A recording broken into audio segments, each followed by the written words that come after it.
O MiG-21 é o caça-jato mais produzido da história da aviação militar e um dos que permaneceram em serviço por mais tempo em dezenas de forças aéreas ao redor do mundo. Desenvolvido pela União Soviética no final da década de 1950, ele surgiu em um período de intensa corrida tecnológica, quando velocidade e capacidade de interceptação eram prioridades absolutas.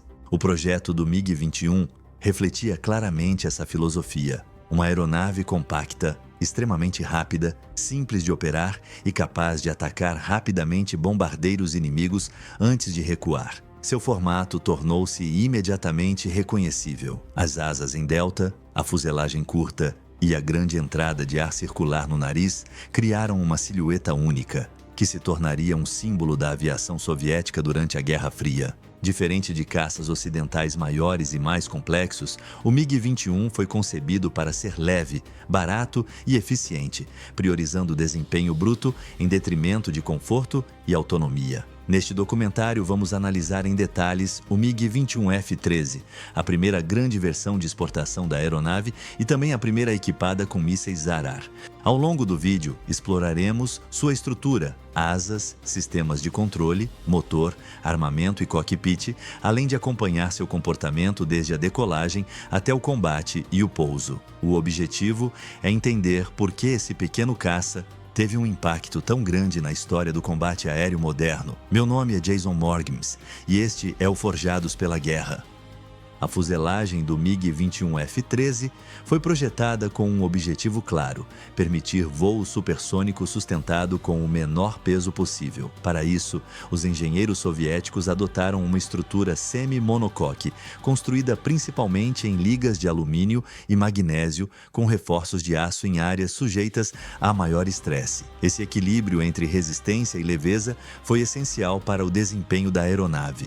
O MiG-21 media pouco mais de 13 metros de comprimento e possuía uma fuselagem relativamente curta quando comparada a seus principais adversários ocidentais. Essa escolha contribuía diretamente para sua agilidade, especialmente em manobras de rolagem e mudanças rápidas de direção. A estrutura era dividida em duas seções principais. A parte dianteira abrigava a cabine do piloto, as asas, os tanques de combustível e o trem de pouso principal.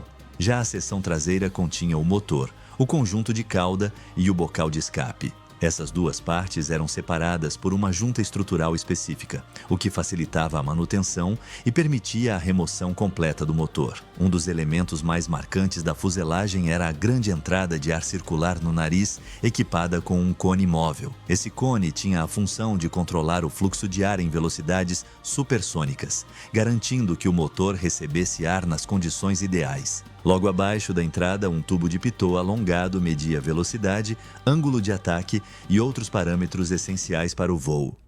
As asas em delta são, sem dúvida, uma das características mais icônicas do MiG-21. Esse formato não foi escolhido por acaso. As asas em delta oferecem excelente desempenho em altas velocidades, além de boa estabilidade em voo supersônico, características essenciais para um interceptor da Guerra Fria. No MiG-21F-13, as asas apresentavam um enflechamento acentuado e pontas cortadas, resultando em uma área relativamente pequena. Estruturalmente, cada asa era construída em torno de uma longarina principal e duas longarinas secundárias, localizadas nas bordas de ataque e de fuga. Esse arranjo proporcionava alta resistência estrutural sem adicionar peso excessivo. A combinação das asas em delta com a fuselagem curta tornava o MiG-21 extremamente responsivo aos comandos do piloto, especialmente em manobras de rolagem rápida. Embora as asas em delta apresentem desvantagens em baixas velocidades, como maiores distâncias de decolagem e pouso, elas permitiam que a aeronave mantivesse controle em ângulos de ataque elevados. Isso era particularmente útil em combates aéreos de curta distância, onde mudanças bruscas de direção eram comuns. Cada asa possuía ainda um ponto de fixação para cargas externas e abrigava tanques internos de combustível posicionados próximos aos compartimentos do trem de pouso. No conjunto, as asas do MiG-21 representavam um compromisso claro entre simplicidade estrutural, desempenho supersônico e agilidade em combate. As superfícies de controle do MiG-21F-13 foram projetadas para complementar sua filosofia de agilidade e resposta rápida. Os ailerons, relativamente pequenos, permitiam altas taxas de rolagem essenciais para manobras evasivas e mudanças rápidas de rumo durante o combate aéreo. Esses ailerons eram acionados por um sistema hidráulico auxiliar que podia ser desligado em caso de falha, embora isso tornasse o controle mais pesado. Os flaps, localizados entre os ailerons e a raiz das asas, tinham função secundária, sendo utilizados principalmente durante decolagens e pousos. Ao serem estendidos, aumentavam a curvatura das asas, permitindo que a aeronave levantasse voo com maior segurança apesar das altas velocidades exigidas pelo formato em delta. Pequenos defletores de fluxo instalados nas asas ajudavam a melhorar a estabilidade aerodinâmica em ângulos de ataque elevados. Na cauda, o MiG-21F-13 era equipado com estabilizadores horizontais totalmente móveis, uma solução avançada para a época. Esse tipo de controle oferecia respostas mais suaves em baixas velocidades e maior autoridade em voo supersônico. Um sistema automático ajustava a força necessária no manche conforme a velocidade e a altitude, tornando os comandos mais leves em baixas velocidades e mais pesados em regimes críticos. Isso ajudava a proteger a estrutura da aeronave contra manobras excessivamente agressivas. O conjunto incluía ainda freios aerodinâmicos e uma quilha ventral, essenciais para controle e desaceleração. O desempenho impressionante do MiG-21F-13 só era possível graças ao seu motor a jato Tumansky R-11F300. Esse motor de 2 eixos foi desenvolvido especificamente para permitir voo supersônico sustentado, algo que poucos caças conseguiam fazer de forma confiável na época. Ele utilizava um compressor axial de múltiplos estágios, alimentando várias câmaras de combustão independentes, seguido por uma turbina de 2 estágios. O motor tinha pouco menos de 5 metros de comprimento e um diâmetro inferior a 1 metro, sendo relativamente compacto para a potência que entregava. Em regime de potência máxima, sem uso de pós-combustão, ele produzia empuxo suficiente para levar o MiG-21 a velocidades superiores a 2.000 km/h em grande altitude. Ao nível do mar, a velocidade máxima era significativamente menor, mas ainda impressionante. Uma das grandes vantagens desse conjunto era a relação entre empuxo e peso. O MiG-21 era uma aeronave leve, e isso permitia aceleração rápida e excelente razão de subida. Em missões de interceptação, o piloto podia sair do solo e atingir altitudes elevadas em poucos minutos, algo essencial para enfrentar bombardeiros inimigos. O motor era integrado a um sistema de admissão e exaustão ajustável que otimizava o fluxo de ar e os gases de escape conforme a fase do voo. Essa integração entre motor e célula foi um dos fatores-chave para o sucesso operacional do MiG-21. Para situações que exigiam desempenho máximo, o MiG-21F-13 contava com um sistema de pós-combustão integrado ao motor Tumansky. A pós-combustão funcionava injetando combustível adicional diretamente no fluxo de gases quentes que saíam da turbina. Esse combustível se inflamava imediatamente, gerando um aumento significativo de empuxo sem a necessidade de partes móveis adicionais. Quando ativado, o pós-combustor elevava drasticamente a potência disponível, permitindo aceleração rápida e manutenção do voo supersônico. Esse recurso era utilizado principalmente durante a decolagem com carga máxima, em interceptações de alta velocidade e durante manobras de combate que exigiam ganho rápido de energia. Com o pós-combustor em operação máxima, o empuxo do motor aumentava em quase metade em relação ao regime normal. No entanto, esse ganho vinha acompanhado de um custo elevado. O consumo de combustível aumentava de forma dramática, reduzindo consideravelmente o tempo de voo disponível. Em baixa altitude, com o pós-combustor ligado continuamente, o combustível podia se esgotar em poucos minutos. Por esse motivo, os pilotos eram treinados para usar a pós-combustão apenas quando absolutamente necessário. O sistema de escape do motor possuía um bocal ajustável que se abria e fechava automaticamente conforme a potência e o uso do pós-combustor. Esse controle ajudava a manter a eficiência do motor e evitava instabilidades no fluxo de gases. A pós-combustão era, portanto, uma ferramenta poderosa, mas que exigia disciplina e planejamento cuidadoso durante a missão. O sistema de combustível do MiG-21F-13 refletia claramente seu papel como interceptor de curto alcance. A aeronave possuía vários tanques internos distribuídos pela fuselagem e pelas asas, totalizando uma capacidade relativamente modesta quando comparada a caças ocidentais maiores. Essa limitação era uma consequência direta do tamanho compacto da aeronave e do espaço ocupado pelo motor e pelos sistemas associados. Em condições normais de cruzeiro, o tempo de voo típico variava entre 45 minutos e cerca de 1 hora. No entanto, em missões que exigiam o uso frequente de pós-combustão, especialmente em baixa altitude, esse tempo podia ser reduzido drasticamente. Isso tornava o planejamento de missão um fator crítico, já que o piloto precisava monitorar constantemente o consumo de combustível. Para ampliar o alcance operacional, o MiG-21 podia ser equipado com um tanque externo descartável montado sob a fuselagem. Esse tanque aumentava a autonomia, mas também gerava arrasto adicional e reduzia o desempenho. Em situações de combate, o tanque podia ser descartado para recuperar agilidade e velocidade. Além dos tanques, o sistema de combustível estava intimamente ligado ao sistema de admissão de ar.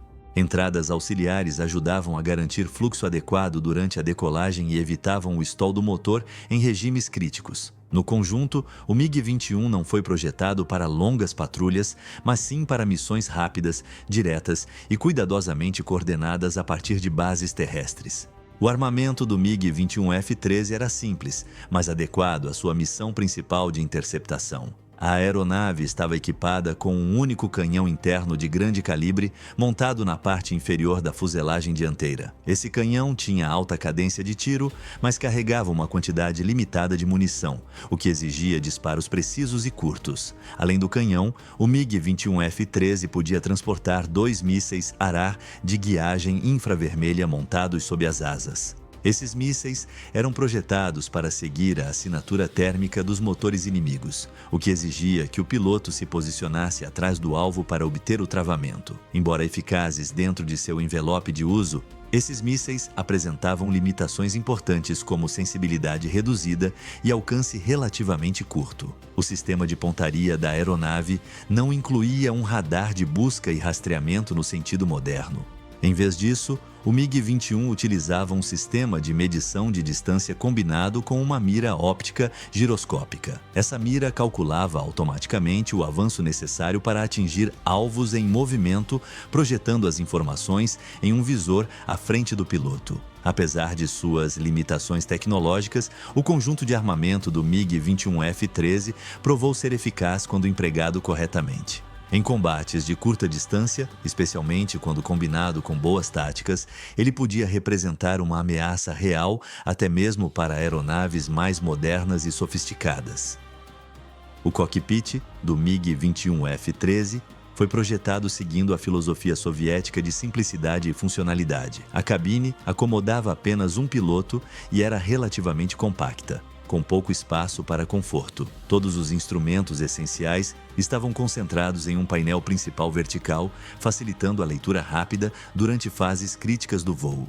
O painel incluía indicadores de velocidade, altitude, atitude, rotação do motor e quantidade de combustível, além de luzes de aviso para os principais sistemas. Muitos comandos adicionais estavam posicionados nas laterais da cabine, exigindo que o piloto memorizasse a localização de cada controle. Esse layout demandava treinamento intenso, mas permitia a operação eficiente após a familiarização. A mira giroscópica instalada à frente do piloto auxiliava tanto no uso do canhão quanto dos mísseis. As informações eram projetadas em um visor transparente, funcionando de forma semelhante a um head-up display primitivo. O canopy da aeronave era robusto e composto por múltiplas camadas de material resistente ao calor e ao impacto. Um aspecto interessante do cockpit era sua integração com o sistema de ejeção. Em caso de emergência, o canopy se fixava ao assento ejector, formando uma cápsula que protegia o piloto do fluxo de ar em altas velocidades.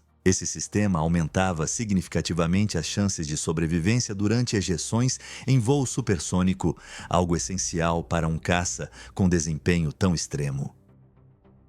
A decolagem do MiG-21F-13 exigia atenção cuidadosa e execução precisa dos procedimentos. Antes mesmo de entrar na pista, o piloto precisava completar um checklist extenso, verificando sistemas elétricos, hidráulicos, pneumáticos e de combustível, além do funcionamento correto das superfícies de controle. Somente após essas verificações, o motor era levado à potência de marcha lenta e, posteriormente, à potência máxima. Na pista, o piloto empurrava o manete totalmente para frente e soltava os freios, mantendo o manche centralizado. A aceleração era rápida e a aeronave atingia altas velocidades em pouco tempo. Ao alcançar a velocidade adequada, o piloto puxava o manche para elevar o nariz, permitindo que o avião se desprendesse do solo. Logo após a decolagem, o MiG-21 iniciava uma subida agressiva, característica essencial para missões de interceptação. A aeronave acelerava rapidamente, podendo ultrapassar a velocidade do som poucos minutos depois de deixar o solo,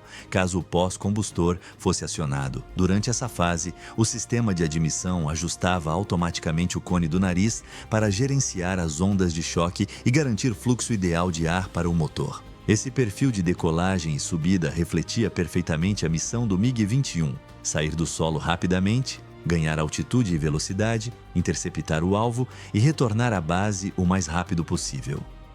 Em combate aéreo, o MiG-21F-13 destacava-se por sua velocidade, agilidade e perfil frontal reduzido. Essas características o tornavam difícil de detectar visualmente e complicavam a aquisição por radar, especialmente quando surgia por trás de aeronaves inimigas. Durante a Guerra do Vietnã, essas vantagens foram exploradas ao máximo pelos pilotos norte-vietnamitas. Inicialmente, os pilotos tentaram empregar o MiG-21 em combates manobrados tradicionais, semelhantes aos realizados com aeronaves mais antigas. No entanto, rapidamente perceberam que isso não aproveitava os pontos fortes do avião. A partir daí, passaram a adotar táticas de emboscada coordenadas a partir de controle em terra. Nessas táticas, grupos de MiG-21 eram guiados por radar até posições favoráveis. Enquanto alguns aviões atraíam a atenção do inimigo, outro subia rapidamente e atacava a partir da retaguarda. O pequeno tamanho do MiG-21 e sua alta velocidade deixavam pouco tempo de reação para os pilotos adversários. Esse tipo de combate mostrou que tecnologia superior nem sempre garante vitória. O sucesso do MiG-21 forçou forças aéreas ocidentais a repensar treinamento, táticas e até o design de suas aeronaves. O avião provou que, quando usado corretamente, podia ser um adversário extremamente perigoso. O pouso do MiG-21F-13 era uma das fases mais desafiadoras do voo, principalmente devido às altas velocidades exigidas pelo design das asas em delta. Durante a aproximação, o piloto precisava reduzir a altitude e a velocidade gradualmente, mantendo atenção constante aos instrumentos e à posição da aeronave em relação à pista. Pouco antes do toque, o piloto elevava o nariz para reduzir a taxa de descida. Nesse momento, a visibilidade frontal era bastante limitada, obrigando o uso de referências laterais para estimar a altura. O toque ocorria em velocidades ainda elevadas, exigindo aplicação cuidadosa dos freios para evitar sobrecarga no trem de pouso. Para auxiliar na desaceleração, o MiG-21 contava com um paraquedas de frenagem instalado na parte traseira da fuselagem. Ao ser acionado após o toque, esse paraquedas reduzia rapidamente a velocidade, encurtando a distância de pouso e aumentando a segurança em pistas mais curtas. Após reduzir a velocidade a níveis seguros, o piloto recolhia o paraquedas e liberava o freio do trem de pouso dianteiro para iniciar o taxiamento. O procedimento de pouso exigia habilidade e disciplina, refletindo o compromisso entre desempenho supersônico e operação segura em solo. O MiG-21F-13 representou um marco na história da aviação militar. Em seu lançamento, ele estava no mesmo nível tecnológico de muitos caças ocidentais e introduziu conceitos que moldariam o combate aéreo por décadas. Sua simplicidade, baixo custo e facilidade de manutenção o tornaram uma escolha atraente para inúmeras forças aéreas ao redor do mundo. Embora limitado em alcance, carga útil e capacidade de modernização, o MiG-21 compensava essas desvantagens com velocidade, agilidade e eficiência. Ele demonstrou que uma aeronave relativamente simples, quando combinada com boas táticas e treinamento adequado, podia enfrentar adversários tecnologicamente superiores. Ao longo de sua carreira, o MiG-21 participou de inúmeros conflitos, desde a Guerra do Vietnã até guerras no Oriente Médio e no sul da Ásia. Em cada um desses cenários, ele deixou sua marca e influenciou diretamente a evolução do combate aéreo moderno. Mais do que apenas um caça, o MiG-21 tornou-se um símbolo de uma era em que engenharia, estratégia e política estavam profundamente interligadas. Seu legado permanece vivo como um dos aviões mais importantes e reconhecíveis da história da aviação.